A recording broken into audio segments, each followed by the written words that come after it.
Bonjour, je suis ravie de vous retrouver pour ce nouvel épisode de Good Morning Conscience. Aujourd'hui, mes invités vont nous montrer comment on arrive à transformer un événement dramatique en une force de vie.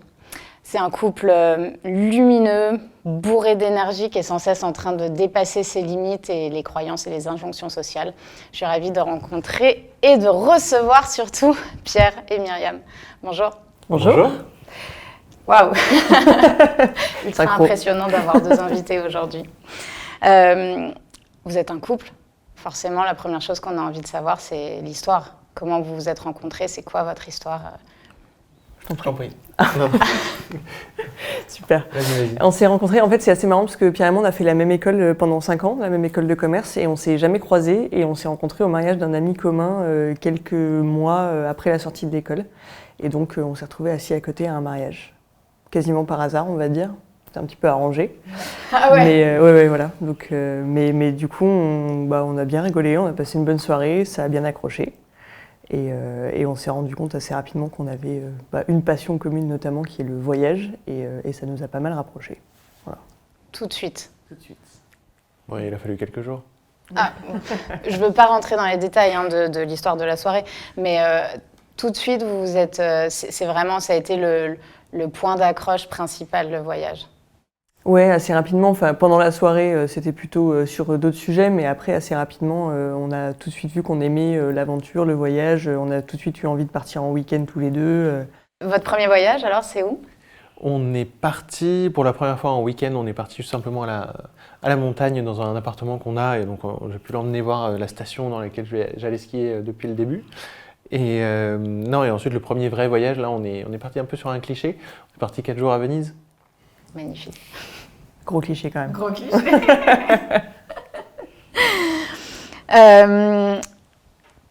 Dans mon souvenir de ce dont on avait parlé, Venise, ça arrive au mois d'octobre. Ok, on est en octobre 2015.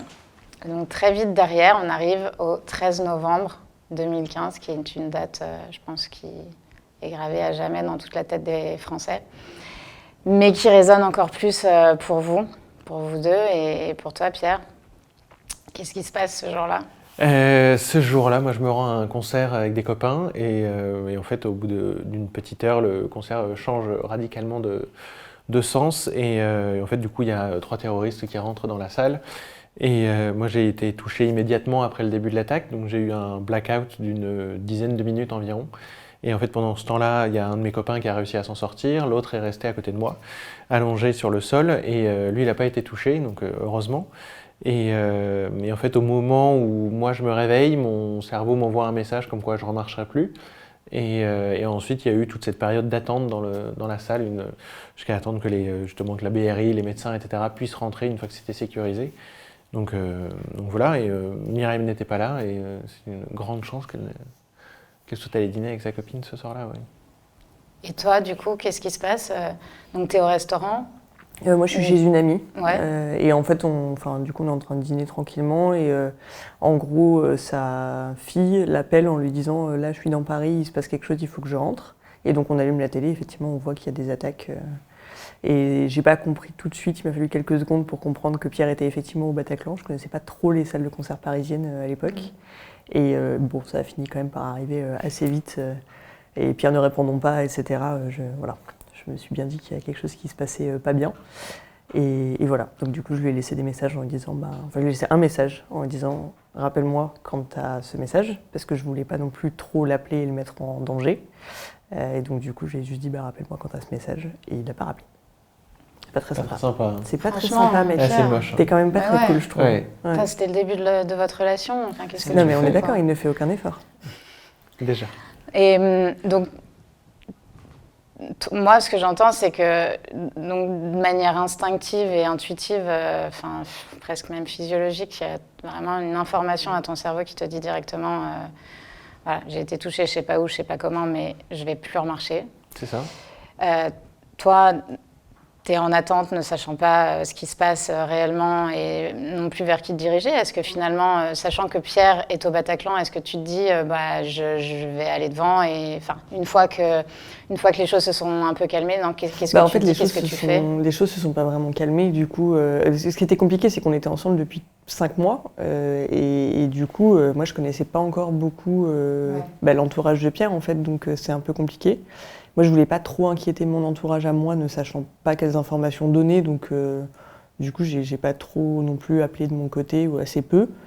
Et du coup, je savais pas exactement quoi faire, en fait, donc j'ai déclaré à la cellule de crise, la cellule d'urgence, que Pierre était au Bataclan, que j'avais pas de nouvelles. Mais en fait, je savais pas trop quoi faire d'autre, donc j'ai essayé d'envoyer des messages aux quelques copains et à la sœur de Pierre que j'avais rencontrée la semaine d'avant. Ouais. Mais c'est à peu près tout ce que je pouvais faire, quoi. Donc après, j'ai attendu, en fait. Ok. Et pour toi, la suite des événements? Et pour moi, en fait, pendant toute cette attente, du coup, on ne sait pas très bien ce qui se passe. Au bout d'un moment, ils font sortir tous les valides de manière à vraiment avoir un état des lieux de qui reste blessé et quelles sont les personnes qui sont décédées, de manière à mieux savoir comment intervenir après. Et ensuite, moi, j'ai été transféré, je sais pas, vers minuit ou quelque chose comme ça, vers l'hôpital de Créteil, à Henri-Mondor. Et en fait, là, donc, j'ai été opéré dans la foulée et j'ai eu 2 opérations de suite. Donc, je crois que ça a duré, je sais pas, une quinzaine d'heures au total. Et ensuite, j'ai été mis en salle de réveil. Et c'est là où j'ai pu les voir, je crois, le dimanche matin. Ouais. Dimanche soir, oui. Ouais, dimanche soir. Et pendant ce laps de temps, pendant 24 heures, en fait, un médecin te fait part de ce qui se passe, ou toi tu poses des questions, ou est-ce que Non, pardon. Non, En fait, t'as aucune information. Tu sais, au fait, au moment où on me sort du Bataclan, ils avaient construit des hôpitaux dans la rue, enfin des bâches, etc., pour ensuite redispatcher les patients, et enfin les futurs patients dans les différents hôpitaux. Et moi, je sais juste qu'on m'a envoyé à Mondor, mais je savais pas que j'étais à Mondor en arrivant. Et la seule chose dont je me rappelais, c'est que je me suis endormi sur la table d'opération. Je faisais en sorte de rester éveillé jusqu'à l'opération pour éviter justement qu'il y ait un arrêt ou quoi de tout ça, quoi. Et alors, la sœur, j'imagine que c'est la sœur de Pierre qui finalement te tient informé de... Ouais, exactement. D'où il est. En fait, eux, ils ont passé avec les parents et la sœur de Pierre, ils ont passé la soirée à appeler des hôpitaux, etc. Et ils ont fini par le retrouver. Et donc, du coup, elle m'a envoyé un message à 7h du matin le samedi en me disant on l'a retrouvé, il est à Mondor. Mais sauf qu'en fait, on ne savait pas du tout à ce moment-là. Déjà, il n'avait pas encore... il n'avait pas été opéré, ou il y avait eu une première opération, mais il en manquait une deuxième. Et on savait qu'il était à l'hôpital, donc vivant, mais à part ça, on n'avait aucune info, en fait, on ne savait pas du tout. Ce qui est normal, hein. Ils ont clairement autre chose à gérer dans ces moments-là que de prévenir les familles. Mais du coup, c'est compliqué, parce que jusqu'au dimanche soir, moi, je ne savais pas exactement ce qu'il en était. Et on a attendu jusqu'au lundi soir pour avoir un rendez-vous avec le chirurgien orthopédiste qui avait opéré Pierre. D'accord. Et alors, toi, quand vous vous revoyez la première fois, donc je me souviens quand même d'une petite anecdote. Je veux bien que tu me la soulèves. Tu lui as fait une petite blague. Moi, je lui ai fait une petite blague. Alors, je n'ai aucun souvenir de l'avoir faite. Mais, j'ai pas de souvenir réel de l'avoir fait. Je sais que j'ai écrit sur l'ardoise, mais je me souvenais plus quand je l'ai fait de savoir ce que je lui avais écrit. Et du coup, je crois que c'était... je t'ai fait peur. Je crois que je l'ai mis sur l'ardoise. Je t'ai fait peur parce que je pouvais pas parler parce que j'étais intubé. Et du coup, je l'ai mis. Je t'ai fait peur sur une ardoise quand elle est arrivée dans la chambre. Oui. Mais le mec avait quand même un grand sourire aux lèvres, quoi. Enfin, grand sourire, autant qu'il pouvait. Mais globalement, le mec était là, genre, je t'ai fait flipper. Hein, ouais, c'est ça. Ouais. Un peu énervant. Donc c'est seulement le lendemain, le lundi, que vous pouvez voir un médecin et poser des questions sur l'opération et sur ce qui va en découler. Alors moi, je ne pose aucune question parce que je n'étais pas en état. Mais c'est la Toi, famille, t'étais en réa, ouais. Oui, voilà, c'est ça. Moi, j'étais en réanimation. Et donc c'est vraiment Myriam et mes parents et Cécile, ma sœur du coup, qui ont eu le rendez-vous. Donc finalement, tu avais plus d'informations sur ce qu'allait potentiellement être la suite que Pierre à ce moment-là. Tu l'as su avant lui. Ouais. En fait, je pense qu'ils sont passés en fait dans ta chambre pour t'en parler, mais il était sous morphine et c'était pas du tout. Je pense qu'il n'y a pas beaucoup de souvenirs de ce moment-là. Mais du coup, ils sont quand même passés pour l'informer lui avant de nous informer nous. Oui. Mais ça reste flou dans ton esprit, je pense. Et à quel moment tu as le souvenir que quelqu'un soit venu et t'ait dit l'intuition que vous avez eue ce 13 novembre, c'est la bonne, vous n'allez pas remarcher? j'ai pas de... Je sais même pas si les médecins sont revenus dans la chambre pour m'en parler, en fait, quand j'étais à l'hôpital, à Mondor en tout cas. Parce qu'en fait, après Mondor, j'ai eu un transfert du coup aux Invalides pour la rééducation, etc.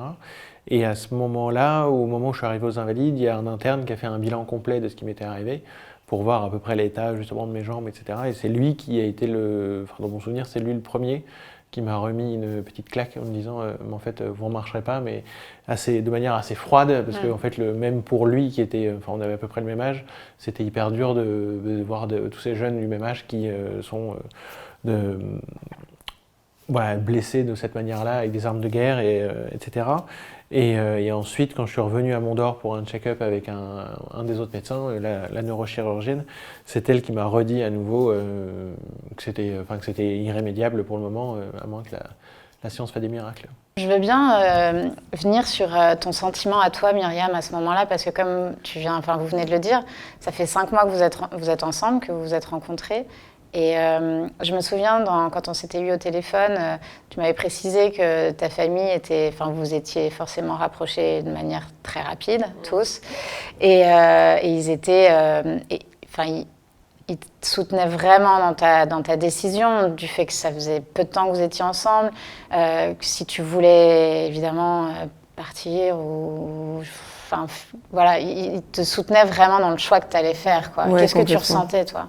En fait, effectivement, la première fois que j'ai rencontré les parents de Pierre, plus ou moins la première phrase que sa mère m'a dit, c'est en gros, on ne sait pas ce qui va se passer, mais du coup, si tu veux partir, sens-toi libre, quoi. Ce qui était quand même assez fou. Mais du coup, ouais, j'étais quand même très libre de rester ou pas, mais en même temps, pendant toute la nuit d'attente, tu as le temps de te poser beaucoup de questions. Moi, je sais que je me projette beaucoup dans beaucoup de choses et du coup, j'essayais un peu de voir tous les scénarios possibles. S'il était blessé physiquement, blessé psychologiquement, est-ce qu'il allait s'en remettre, pas, etc. Et du coup, j'ai essayé de me faire un petit peu tous les scénarios possibles dans ma tête. Et globalement, il n'y en avait aucun qui terminait par je vais me marrer, quoi. Donc, après, c'est sûr qu'une blessure psychologique, pour le coup, si lui avait pas réussi à s'en remettre, je pense que c'est beaucoup plus compliqué à gérer. Et donc, il aurait fallu qu'on voit ensemble si on voulait continuer ou pas. Ouais. Et je me suis aussi dit, si ça se trouve, il va avoir une révélation. En fait, il aura plus du tout envie d'être avec moi après cette soirée. J'en sais rien. Enfin, ouais, en fait, aussi, ça aurait tu sais pas. Tu sais. Ouais. Non, mais tu vois, quand tu vis des événements comme ça, tu peux te dire, en fait, je suis pas du tout dans la bonne voie. J'ai pas du tout envie et je veux changer, quoi. Je veux faire autre chose. Donc voilà, moi j'attendais un petit peu de voir comment Pierre allait réagir surtout, et les premières minutes où on s'est croisés justement, voilà, quand le mec commence à faire des blagues alors qu'il s'est pris une balle 2 jours avant, je me dis globalement c'est plutôt sur les bons rails, quoi. Ouais. Donc voilà. Et du coup j'étais assez à l'aise pour continuer là-dessus. Ok. Là tu pars en rééducation, donc ça dure des mois. Oui. Tu as le temps là aussi de te poser des questions, de savoir ce que tu vas faire après. Parce que finalement la vie continue, parce que comme tu as le sourire aux lèvres, dès le lendemain de l'attaque, on peut envisager que quelques jours plus tard, ce soit toujours le cas et que ça fasse partie aussi de ton... état d'esprit. Ouais, de ton état d'esprit, de ton caractère. Comment tu envisages la suite et comment vous envisagez la suite, professionnellement, personnellement? Je ne sais pas si on s'est réellement projeté sur la suite.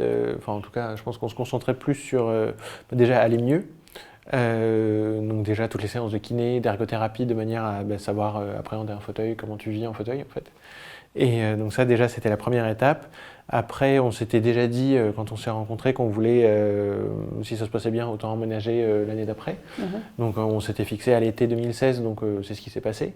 Donc ça nous a permis aussi de nous projeter, de nous dire voilà, on a eu la chance que l'État nous aide à avoir un logement social, donc on a pu aussi se projeter à vivre ensemble, aménager ensemble, etc. Donc ça aussi ça a été une des étapes. Et après tout ce qui était niveau boulot, moi j'étais commercial à l'époque, donc itinérant. Donc les transferts voitures à l'époque je ne me voyais pas en faire 15 par jour. Et donc ça m'allait bien parce que c'était pas un job passion. Et donc je me suis dit je vais pouvoir changer d'horizon et voir ce que je pourrais faire.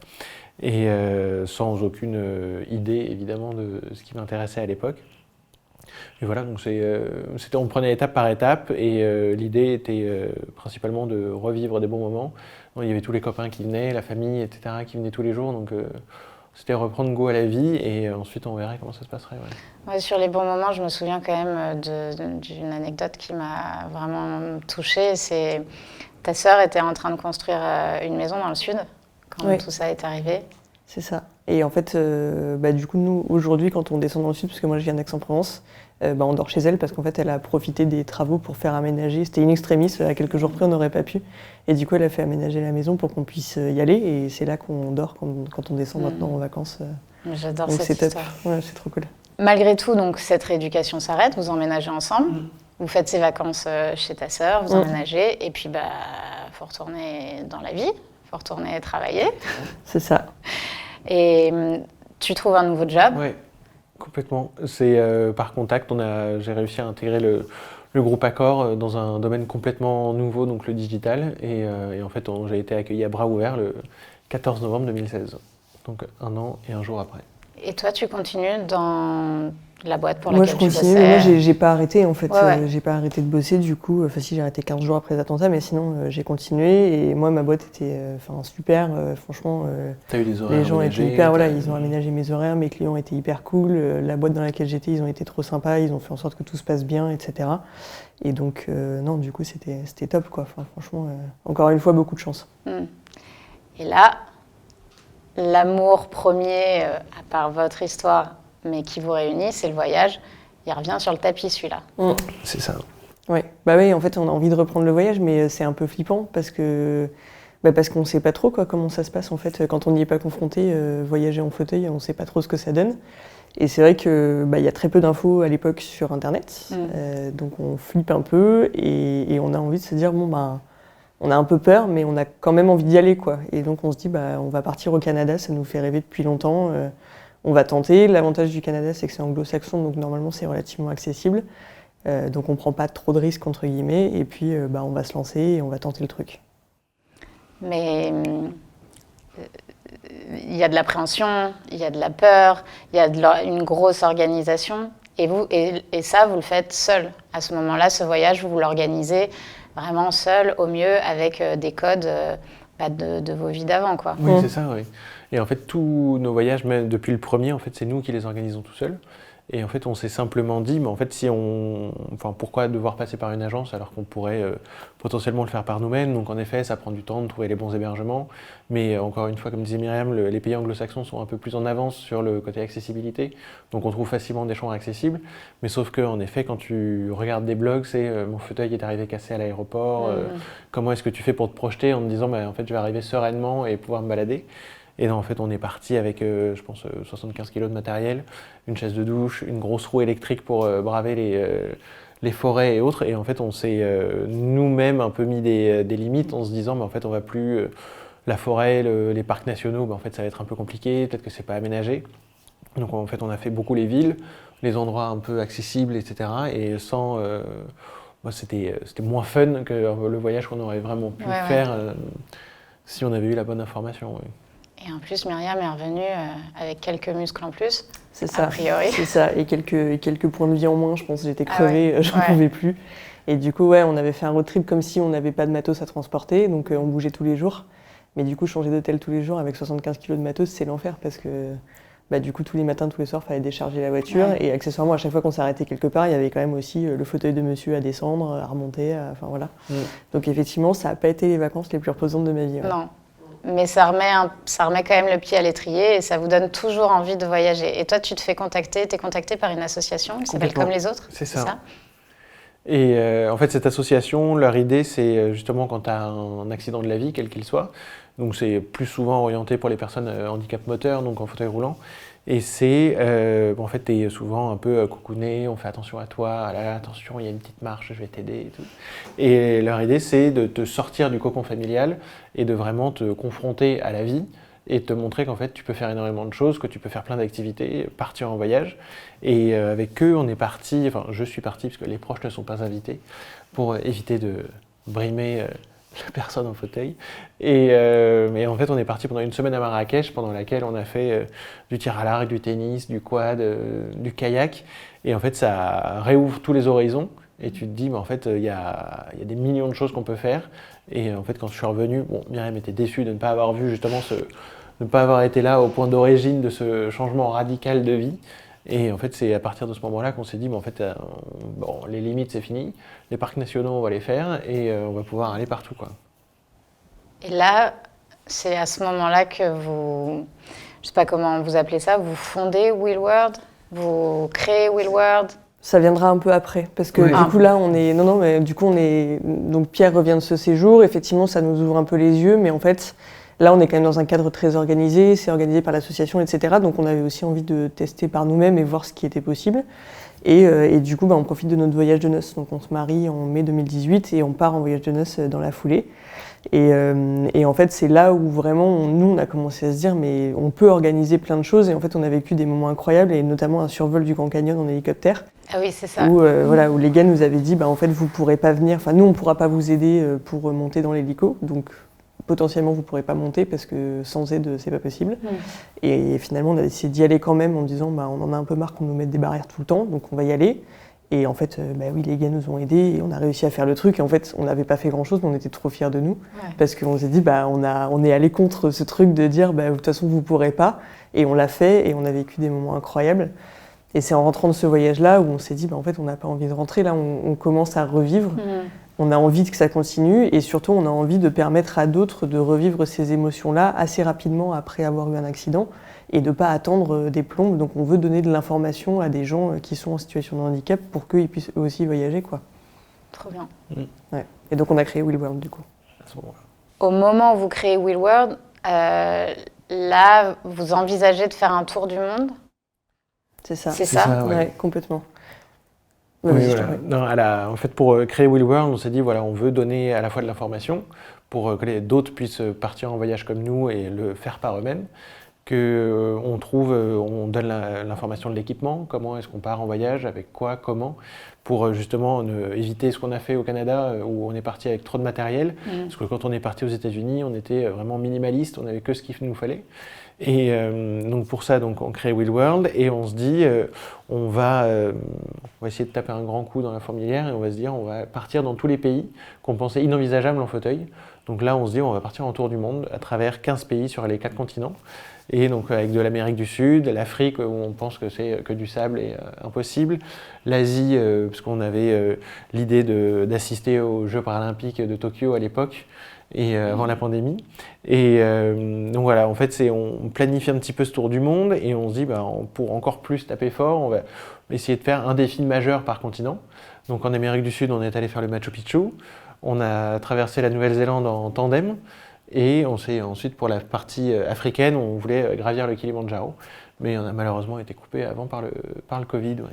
Ah ok, moi il me semblait qu'en fait c'était pendant votre tandem en Nouvelle-Zélande que le confinement était arrivé. C'était à ce moment-là. Ah oui, c'était à ce moment-là.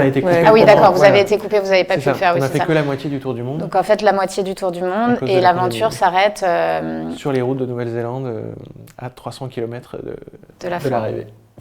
Ouais, on était un peu dégueu. Ouais, je veux bien que vous me racontiez comment il se passe ce tandem.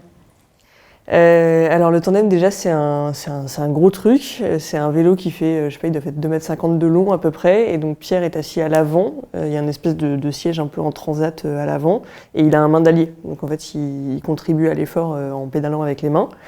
Et après, moi je suis à l'arrière et j'ai les pédales, les freins, la direction. Donc il faut qu'il ait quand même sacrément confiance, le mec. On va pas se mentir, c'est quand même, c'est touchy. Et du coup, on s'était fixé ce truc-là en disant, en fait, la Nouvelle-Zélande, c'est quand même un sacré morceau. Il y a beaucoup de dénivelé, c'est un truc un peu, il y a beaucoup de challenge, quoi. Et on avait vraiment envie, nous, de s'immerger en pleine nature. Sauf que souvent, la Nouvelle-Zélande, c'est plutôt connu pour les randos. Et j'avoue que la rando en fauteuil, c'est sympa, mais c'est quand même très...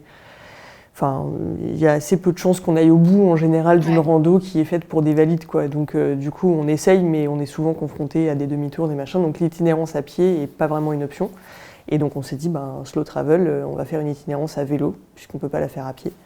Et c'était assez dingue comme expérience. Il faut savoir qu'on n'avait jamais fait de vélo avant, donc on savait pas trop. On s'est fixé des étapes à 120 km avec 1000 plus de dénivelé, et en fait on savait pas du tout ce que c'était avant de partir, quoi. Donc on avait y allait un peu comme ça. 2 jours avant qu'on reparte en Océanie, donc on n'était pas très aguerris. C'est ça. Et ça s'est super bien goupillé. On a des potes qui sont venus nous aider pour notamment transporter les bagages et puis assurer la logistique quand on avait des galères sur les étapes, etc. Et du coup ça s'est hyper bien goupillé. On a quand même fait 700 bornes, donc c'était assez fou. Mais j'avoue, quand on regarde un peu en arrière, on se dit qu'on a eu de la chance, quoi. Par exemple, quand vous faites le Machu Picchu, comment ça se passe concrètement? Comment c'est organisé? Parce que évidemment, vous ne pouvez pas être seulement tous les deux. Non. Non, ouais, pour le Machu Picchu, en fait, le parc naturel interdit l'utilisation de fauteuils roulants après une certaine esplanade. Et donc en fait là on a été obligé de faire appel à une société locale qui se prête, enfin qui prête, mais qui permet d'utiliser des joëlettes. Et en fait une joëlette c'est une sorte de chaise à porteur sur roue. Donc en fait il y a une grosse roue avec une suspension, 2 barres de chaque côté. Et en fait ça permet à des gens de pouvoir se déplacer plus facilement dans les endroits un peu escarpés, monter des marches plus facilement, et sur un engin qui est beaucoup plus étroit qu'un fauteuil, et donc ça évite évidemment d'abîmer les vestiges et autres. Donc on a visité le Machu Picchu de cette manière. Alors en effet, on considérait ça comme un défi, mais le trail Inca c'était impossible pour nous parce que c'est beaucoup trop compliqué. Donc on a pris simplement le bus pour arriver au Machu Picchu, et après on m'a transporté, on va dire. Donc le défi n'était pas aussi beau que ce qu'on aurait pu imaginer, de se dire voilà on va traverser la pampa péruvienne et atteindre le Machu Picchu au lever du soleil, ça va être formidable. Bah, sur le principe, c'est quand même un défi, c'est juste que c'était pas vraiment neutre, quoi. C'est plutôt quelqu'un qui a transporté Pierre, et du coup il avait un côté passif qui t'a moins branché. C'est ça, c'est plutôt ça comme ça. Mais il me semble me souvenir que ce voyage, vous ne l'avez pas autofinancé. Vous avez réussi à lever des fonds pour vous permettre de le faire. J'imagine que, c'est vrai, c'est un peu chiant de soulever cette question, mais j'imagine que c'est pas le même tarif de voyager quand on est valide et quand on est en fauteuil. Oui, en fait, c'est vrai qu'on a souvent cette question. On essaye d'y répondre, nous, au mieux quand on peut, mais en fait, ça dépend vraiment de la manière qu'on a d'appréhender le voyage. En gros, ce qui coûte cher, effectivement, quand on est en situation de handicap et qu'on voyage, c'est que souvent, on a besoin d'hébergement accessible, et que souvent, quand on dit hébergement accessible, on met de côté tous les hébergements qui coûtent rien, type camping. C'est un vrai gros challenge, donc quand on est voyageur débutant en situation de handicap, c'est quand même chaud de l'envisager. Et donc c'est vrai que souvent il faut des hébergements de niveau d'une catégorie un petit peu supérieure, en tout cas c'est plus facile de trouver des choses accessibles, et donc forcément ça coûte plus cher. Typiquement nous ça fait partie des raisons pour lesquelles on a levé des fonds, c'est-à-dire qu'on a financé une partie du voyage, mais on voulait aussi qu'il y ait des partenaires qui nous accompagnent, et on avait besoin d'hébergements hôteliers pour que sur notre blog, quand on relate nos aventures, d'autres gens puissent se projeter dans ce voyage-là. Et donc c'est vrai que ça nous a coûté un bon budget. On a levé 150 000 € quand même pour un tour du monde, sachant qu'en général les backpackers ils partent avec entre 15 et 30 000 € pour un an, quoi. C'est pas, voilà. Donc il y a ça, il y a le matériel, parce qu'en fait dès qu'on veut accéder à la nature, c'est du matériel de loisir, mais ça coûte très cher. Donc si on veut, si on veut un vélo, si on veut une roue électrique à l'avant, tout ça, c'est plusieurs milliers d'euros à chaque fois. Donc ça c'est sûr que ça coûte plus cher parce qu'on sort des sentiers battus et qu'on n'est plus sur du complètement accessible. Donc on a besoin d'autres choses, d'autres matériels. Et après, pour le reste, mais la partie transport, ça coûte pas plus cher en fait que pour des voyageurs valides pour le coup, parce que les billets d'avion coûtent le même prix. Le train est plutôt moins cher en France pour des personnes en situation de handicap, donc ça c'est hyper cool. Il y a des activités qui sont gratuites aussi, des musées ou des choses qui sont moins chères ou gratuites pour les personnes en situation de handicap. Donc en fait voilà, il y a des choses qui coûtent beaucoup plus cher, et puis il y a des choses qui coûtent un petit peu moins cher, et du coup ça dépend de comment on veut voyager et des capacités de chacun, on va dire, à s'adapter à certains modes de voyage, quoi. Et voilà, c'est pareil pour les agences de voyage, coûtent très cher quand on est en fauteuil, mais en fait ça coûte très cher tout court les agences de voyage. Et donc c'est juste qu'on se sent peut-être plus obligé quand on est en fauteuil de passer par une agence pour avoir le côté sécurité. Mais ça ne veut pas dire que ça coûte plus cher qu'une agence classique, c'est juste que ça coûte très cher parce que les agences de voyage coûtent très cher. Et alors, ce tour du monde s'écourte avec notre coronavirus. Dans mon souvenir, il vous reste du temps disponible, il vous reste 7 mois, je crois, au moment où vous rentrez, avant de retourner travailler. J'imagine que ça doit être difficile d'envisager de retourner au boulot après des aventures pareilles, après un voyage pareil. Comment vous utilisez ces 7 mois qui restent ? En fait, pendant les 7 mois qui nous restaient, déjà, Myriam a pris le temps. En fait, Myriam a fabriqué un documentaire de notre épopée en Nouvelle-Zélande. Donc, ça nous a permis un peu de nous tester déjà sur le montage vidéo, si ça nous intéressait ou pas.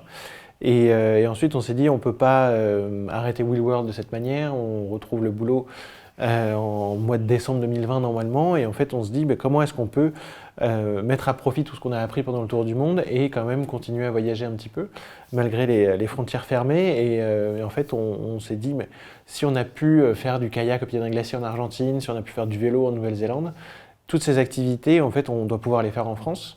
Donc on a créé en fait au mois d'août 2020, on a créé la série Les Éclaireurs, qui là l'idée est d'aller à la rencontre d'acteurs qui rendent leur sport ou l'aventure au global accessible à tous. Donc on a fait un petit peu un tour de France pour aller faire du wave ski, donc c'est du mélange entre surf et kayak dans les Landes. On est allé faire de la swing car, c'est une sorte de 4x4 électrique pareil dans les Pyrénées. Et en fait, à chaque fois, on rencontre de très belles personnes qui ont envie de rendre tout ça accessible, de montrer que c'est possible de faire à nouveau des activités malgré le fauteuil ou un handicap quel qu'il soit. Et donc on s'est dit, on va essayer de mettre en avant toutes ces personnes et de permettre un peu à tout le monde de sortir de chez soi et de se couper un peu de ces barrières psychologiques qu'on peut se mettre quand on se dit, je voudrais accéder à la nature, mais je suis en fauteuil, je suis en situation de handicap, ça va pas être possible du coup. Et au-delà d'être un exemple, est-ce que vous accompagnez des gens concrètement? Est-ce que vous partez faire des aventures avec d'autres personnes en situation de handicap? On l'a pas trop fait. On l'a pas trop fait encore. On a partagé des aventures avec des personnes qui sont aussi des aventuriers. On a embarqué à bord d'un voilier qui est géré par Olivia, qui est aussi tétraplégique et qui a complètement aménagé son voilier, etc. Donc ça, on a vécu des aventures communes avec des personnes qui voyagent déjà. On n'a jamais emmené de personnes qui n'ont pas l'habitude de voyager avec nous pour l'instant. C'est peut-être des choses qu'on fera dans les années qui viennent, mais c'est encore un autre sujet. C'est vrai que pour l'instant, on est beaucoup sur le partage d'informations, la diffusion, etc. On est moins sur l'organisation pratique pour d'autres personnes. Alors, Wheel World, c'est votre activité principale aujourd'hui? On peut refaire juste un point sur le contenu de Wheel World. Oui, donc Wheel World à l'origine, quand on l'a créé, c'était un blog de voyage. Nous, notre ambition, c'était vraiment de faire en sorte que l'impossible n'existe plus. Donc on voulait donner un maximum d'infos pour que les gens arrivent à se reprojeter dans des voyages. Donc l'idée, c'était de donner envie de voyager avec des réseaux sociaux où on poste nos photos, nos vidéos, etc. Et de donner des clés pour que chacun puisse le faire sereinement sur un blog, donc wheelworld.org. Et du coup, là, on est un petit peu en train de le transformer. Donc, en gros, on a 3 activités en ce moment. On fait des conférences pour partager un petit peu notre parcours, mais surtout ce qui nous a appris. L'objectif, c'est pas forcément de parler de nous, mais plutôt de donner des éléments sur qu'est-ce qu'on a appris, comment on s'en est sorti, comment on a construit tout ça. On fait de la création de contenu beaucoup. Donc, on travaille avec des destinations, des marques qui veulent valoriser des initiatives inclusives qu'ils mettent en place. Et donc on travaille nous sur des photos, des vidéos, des articles de blog, etc. Et on fait un petit peu de conseils aussi pour des acteurs du tourisme qui voudraient améliorer leurs services ou leurs infrastructures pour mieux accueillir les personnes en situation de handicap, pour donner ces 2 éléments en disant aux personnes en fauteuil de voyager, mais aussi en permettant qu'ils le fassent bien avec les bons accueils en face, quoi. Donc voilà, c'est un petit peu ce qu'on fait aujourd'hui. Et là, assez rapidement, en fait, notre objectif, donc c'est sympa, ça fait 6 ans ou 5 ans qu'on parle de nous, c'est cool, mais notre objectif, c'est de parler de l'aventure au sens large, donc de parler de l'aventure entrepreneuriale, l'aventure voyage, l'aventure artistique, et de faire en sorte que sur notre média, il y ait beaucoup de personnes qui viennent se croiser, donc des sportifs, des artistes, etc., qu'on puisse raconter leur histoire et qu'on puisse montrer comment ils ont, eux, recréé leur nouvelle vie après leur accident ou de manière générale en situation de handicap, comment est-ce qu'ils s'en sont sortis. Et on a vraiment envie de parler de toutes ces initiatives qui existent pour ouvrir la voie, pour donner envie à d'autres de se lancer et voilà, pour faire en sorte d'avoir un maximum d'exemples. Il y a plein de gens brillants et passionnants qui demandent qu'à être découverts, donc on a très envie de faire ça. Et vos projets là, à court terme ou à long terme d'ailleurs, c'est quoi? Dans les projets à court terme, du coup, cette fois-ci, on avait prévu pendant le tour du monde l'ascension du Kilimandjaro et du coup le Covid nous en a empêché et donc on a pris le temps de pouvoir la replanifier et donc on le fait pour le mois de juillet prochain. On va gravir ça, cette petite montagne de 6000 mètres d'altitude sur une dizaine de jours. Et là, l'idée est de partir justement pour à nouveau un peu nous repousser nos limites et aussi montrer en fait que le voyage est à nouveau possible, qu'on peut ouvrir les chakras de tout le monde en se disant ben voilà, on a nous à notre petite échelle, on va justement montrer à des valides qu'en fait avec la bonne organisation, avec le bon équipement, etc., on peut quand même gravir une montagne comme ça. Alors on se lance pas. Je pense qu'il y a 2 ans, on se lançait un peu inconsciemment dans cette aventure. Et là, on a un peu pris plus le temps de le préparer. Donc là, on est en pleine préparation physique avec des coachs et nutritionnistes justement pour vraiment avoir toutes les clés à ce niveau-là et laisser en fait uniquement la montagne décider si on pourra monter ou pas, avec le mal de l'altitude évidemment. Ouais. Mais au moins avoir toutes les clés physiques en se disant ben voilà, c'est pas pour ça qu'on va être empêché de gravir la montagne et que ce soit vraiment une contrainte extérieure en fait qui nous en empêche.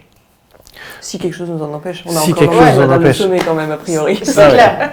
Mais bon, complètement. En tout cas, vous vous donnez tous les moyens pour être en forme, pour y aller, pour gravir cette montagne. C'est ça. Et puis bon, ça nous fait du bien globalement. Hein. Ouais. Je pense qu'on en avait besoin après les confinements, tout ça, tu vois. Trop de cookies. C'est pas mal. Et vous avez écrit un bouquin aussi ? Ouais, on a écrit un livre complètement qui s'appelle Un éclat dans le noir, qui est sorti aux éditions Fayard et c'est sorti au mois d'octobre. Et en fait, c'était vraiment, pour le coup, c'était un peu... pour nous, c'était important de raconter tout ce qu'on avait vécu pendant ce tour du monde. Mais on est toujours, sur les réseaux, on est très positif. C'est vrai qu'on a tendance quand même à dire quand on a des galères, mais globalement, on est toujours très positif, très dans l'optimisme permanent, etc. Et du coup, on crée aussi une distance quelque part par rapport à des gens qui peuvent peut-être moins s'identifier à ce qu'on vit. Et donc l'idée, c'était aussi de dire, on a envie de raconter notre histoire avec toute la profondeur, avec toute la perspective, et donc de repartir du 13 novembre, de notre rencontre déjà, puis du 13 novembre, en disant, en fait, voilà ce qu'on a construit et comment on l'a construit, voilà comment on s'est relevé de cet événement-là. Et comment on a été amené justement à créer Wheel World. Et puis ensuite, on raconte nos voyages. Voilà, donc c'est un livre à 2 voix. On intervient tous les deux, chacun un chapitre pendant le récit. Et c'était une super chouette aventure de l'écrire. C'était vraiment génial. Est-ce que vous avez l'impression que ce 13 novembre, clairement, il a changé quelque chose à vos vies pour toujours, hein, il n'y a pas de débat, mais dans vos caractères propres, est-ce que tout d'un coup, l'urgence de réaliser des choses importantes pour soi ou de profiter de certaines choses est devenue plus claire ? Est-ce que vous étiez déjà très optimistes tous les deux et vous l'êtes restés, ou est-ce que parfois vous aviez plus tendance à vous accrocher à des petits détails de vie qui vous faisaient un peu chier alors que maintenant vous profitez de chaque instant, quoi ? Je pense qu'aujourd'hui, on avait tous les deux un côté un peu positif et optimiste dans la vie, je pense. Et clairement, le Bataclan a complètement décuplé ce moment-là, cette capacité-là qu'on avait tous les deux. Et on a eu qu'une envie à partir de ce moment-là, c'est de se dire on va croquer la vie à pleines dents, on va se projeter, on va essayer d'en faire quelque chose. On a qu'une vie, en fait. Et on a la chance d'avoir une deuxième vie dans cette vie unique, on va dire, et de pouvoir vraiment en fait, profiter, prendre le temps de faire ce qu'on a envie de faire. Et donc c'est comme ça qu'on a quitté nos emplois, on a créé Wheel World, et en fait on vit clairement notre meilleure vie. Alors on ne sait pas ce que notre vie d'avant aurait été en continuant aujourd'hui, en étant valide pour moi, mais clairement la vie qu'on a, on l'adore et on en profite à fond. Ouais. Trop bien. En tout cas, comme tous les invités qu'on a sur Good Morning Conscience, vous œuvrez tous les jours, de par vos actions, vos projets, à rendre ce monde meilleur. Mais si vous deviez vous projeter dans 10 ans, il ressemblerait à quoi votre monde idéal ?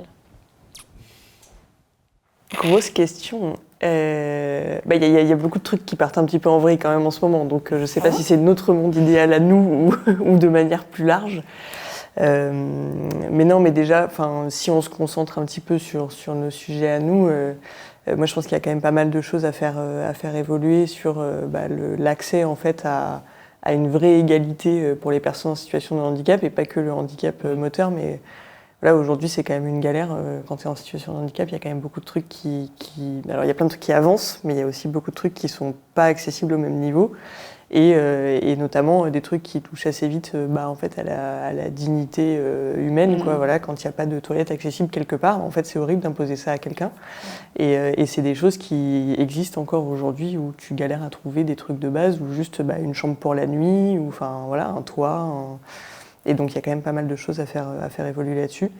Et pour moi, un monde idéal, ce serait un monde où, en fait, par exemple, dans les écoles, tu as des mélanges d'enfants qui sont porteurs de plein de différences. Et en fait, c'est trop bien parce que ça éduque les générations futures à dire en fait, la différence, c'est juste normal, on est tous différents, donc c'est OK. Ouais. Et il n'y a pas de jugement de valeur à y porter. En fait, c'est pas mieux, c'est pas moins bien, c'est juste différent et il faut s'y habituer, en fait. Et voilà, moi, j'aimerais bien ça. OK. Tu valides. Je valide, évidemment. Mais non, mais c'est vrai que le côté école, c'est ce qu'on a fait quelques interventions dans des écoles, et en fait c'est là où on se rend compte que c'est le plus important. Et quand on fait des interventions comme ça, on leur montre des vidéos avec un peu tout ce qu'on a pu faire pendant le voyage, on leur montre il y a des vidéos avec des animaux, etc. Et en fait, à la fin de notre petite intervention, la première question c'est comment tu t'habilles, comment est-ce que tu mets tes chaussures, c'est des questions toutes simples, et comment est-ce que tu vas au lit, et en fait ils ont aucun filtre, ils ont aucun a priori sur le monde ou quoi que ce soit, et en fait ils ont plus envie de savoir comment est-ce que n'importe qui vit, plutôt que de se dire en fait c'est non, toi t'es handicapé, il faut pas qu'on se voit, etc. Et c'est plus soit les parents, soit les adultes qui peuvent rencontrer qui mettent tous ces freins-là. Et en fait, si ça commence en effet à l'école, le monde ne se portera que mieux. Bah oui, parce qu'on a toujours peur de ce qu'on ne connaît pas, quoi. Donc, c'est ça. Si on y a accès depuis le début... C'est exactement. On se pose moins de questions. En revanche, on a complètement dérapé de ta question initiale, je crois. Non, c'était parfait, c'était merveilleux. J'ai une toute dernière question. Est-ce que vous avez une citation, un mantra, un livre, un bouquin, un film, qui vous a inspiré, qui continue de vous inspirer, que vous avez envie de partager? En fait, il y en a plein, parce que, c'est fou, mais du coup, quand on commence finalement à faire un peu un média et puis à regarder ce qui se passe autour, notamment dans le domaine de l'aventure, etc., ou du handicap d'ailleurs, il y a plein de gens finalement qui sont super inspirants et qui aiment partager leur histoire, donc c'est très cool. Moi, un bouquin qui m'a beaucoup marqué là, ces derniers mois, il est sorti il y a un petit moment maintenant, c'est Le Continent Blanc de Mathieu Torder. Et donc Mathieu Torder, c'est le plus jeune aventurier, explorateur à avoir atteint le pôle sud en solitaire, à ski. Et j'ai trouvé ça énorme parce que c'est vrai que moi je tire beaucoup de force de mon entourage, et même quand on vit une aventure, on est vraiment en travail en équipe, etc. On fait des trucs à deux. Et j'ai beaucoup de respect pour les gens qui sont capables de faire des aventures aussi impressionnantes en solitaire. Je trouve qu'il faut une force mentale qui est énorme. Et j'ai beaucoup aimé qu'il raconte ça dans son livre, justement, tous ces moments où il a eu des doutes, où il a appris, J'ai trouvé ça génial. Voilà, j'ai beaucoup aimé. Merci. Et non, moi c'était plutôt on l'a vu récemment au cinéma, c'est un manga qui s'appelle Le Sommet des Dieux, qui a été adapté au ciné. Et donc là c'est un photographe qui se dit j'ai envie de partir à la recherche de Irving et Mallory, qui sont les deux premiers à avoir gravi l'Everest. On ne sait pas s'ils ont atteint le sommet ou pas, donc il y a énormément de questionnements et de doutes à ce sujet-là. Et en fait, c'est un photographe qui vit sa passion et qui est prêt à mourir pour en fait aller suivre les pas de ces personnes qui l'ont intéressé toute sa vie. Donc c'est vraiment de se dire, en fait, on peut se projeter, on peut avoir envie de vivre sa passion à fond. Et c'est un peu ce que nous, on essaye de faire à notre petit niveau. Donc, à votre niveau tout court. En tout cas, c'est clairement inspirant. Moi, ça m'inspire beaucoup. Ça m'a déjà beaucoup inspiré de t'avoir au téléphone et de vous recevoir tous les deux. C'était vraiment génial. Merci beaucoup. Merci beaucoup pour cette interview. Merci à toi. Je voudrais remercier chaleureusement Villa Violet et notre équipe technique qui nous soutient solidairement et grâce à qui on peut réaliser cette émission absolument géniale. On se retrouve la semaine prochaine pour une nouvelle émission de Good Morning Conscience. Et d'ici là, restez inspirés.